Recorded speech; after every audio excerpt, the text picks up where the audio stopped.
You don't trust people because they've proven themselves. You trust them because they trigger something inside you. And that something has nothing to do with safety. The truth is darker than that. The moment you feel that sudden comfort, that instant, I can trust this person feeling, it looks like trust, but it's not. That's the exact moment you become readable.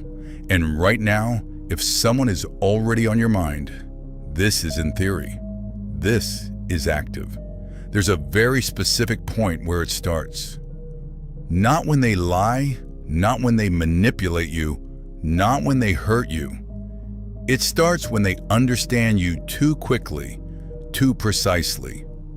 When someone looks at you and it feels like they skipped the surface and landed somewhere you didn't invite them to.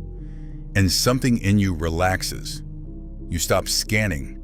You stop questioning. You stop protecting yourself. That drop in awareness is not connection. That's access, not safe, familiar. And that's the problem. Because your mind isn't asking, is this person safe? It's asking something far more dangerous. Does this person feel like something I already know? And that question is what keeps replaying the same experience with different names attached to it. Because familiarity is not built on truth, it's built on memory. And memory doesn't protect you, it reconstructs you. Think about how fast it happens. You meet someone. The conversation flows too easily. They say something that feels a little too accurate. And suddenly you feel seen, not understood, exposed in a way that feels comforting. So you stop pacing yourself. You skip the part where trust is built. You open up. Here's what you're not seeing. That moment where you feel understood is the same moment you start offering information. Not connection, information. Without being asked, without being earned. You start filling the space, explaining things, sharpening your words so they land better, trying to deepen something that hasn't had time to become real. Like sending a message that's a little too long, then watching your screen like it owes you something, refreshing, unlocking, locking again. You're not waiting for them, you're waiting for relief, and they notice that. But here's what most people don't realize, that I trust them feeling isn't about them at all. It's your brain recognizing a pattern it already knows. Not a good one, just a repeated one, a tone you've adapted to before, a kind of attention that once made you work harder than you should have, a dynamic where you learned how to stay, not how to feel safe, and your brain doesn't question it. It locks into it and signals safety, even if that exact pattern has drained you before, even if it always ends the same way. This is where it shifts. Because the more familiar someone feels, the faster you start revealing yourself. Not slowly, not carefully, automatically. You start explaining things that didn't need explaining. You over-clarify simple thoughts. You adjust your tone before they even react. Like typing a message, deleting it, rewriting it softer, then reading it again to make sure it won't create distance. Not because they asked you to, but because you're already trying to stay.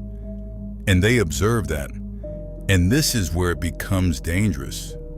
You think you're connecting, but you're calibrating yourself. And this is where you lose control. Because every adjustment you make teaches them something about you. What makes you hesitate? What makes you lean in? What makes you stay longer than you should? And they don't guess. They watch. They test. They pull back right when you start to invest. And you don't notice it as a move. You feel it as confusion. But here's the part no one tells you. That natural behavior is data. Clean, consistent data. Every reaction you show, at every pause, Every emotional spike, you're outlining your pressure points. What pulls you closer? What makes you overthink? What keeps you attached? And this is where it gets dangerous.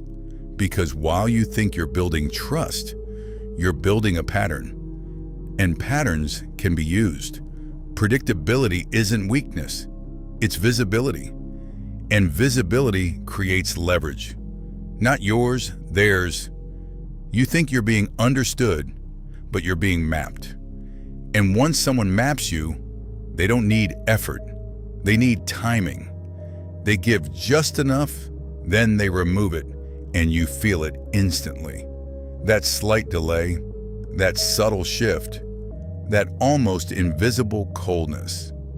And suddenly you're thinking about them more than before, replaying the last conversation, zooming into small details, trying to fix something that was never clearly broken, adjusting yourself to restore something they disrupted. And now you're not responding to them. You're responding to the gap they created. And this is how control works. Not loud, not obvious, precise. It gets worse than that.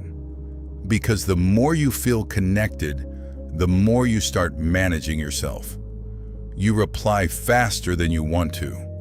You hold back things you actually think. You soften your words to avoid friction. You check your phone again, even when you know nothing changed. You read into tone. You feel the shift, and you try to correct it. And they don't ask you to do any of this. You do it automatically. You call that care. It's not. It's self-adjustment. And every time you do it, you move further away from your own center and closer to their rhythm. You're not choosing them. You're recognizing them. You don't fall into this. You participate in it. And recognition feels like trust. But it's not. It's memory repeating itself with better lighting. And memory is not loyal to your safety. It's loyal to what you've survived before. And this is where it gets deeper. Because this pattern didn't start with them. It started long before. In moments where attention wasn't stable, where being understood required effort, where connection felt like something you had to maintain. So your brain learned something distorted.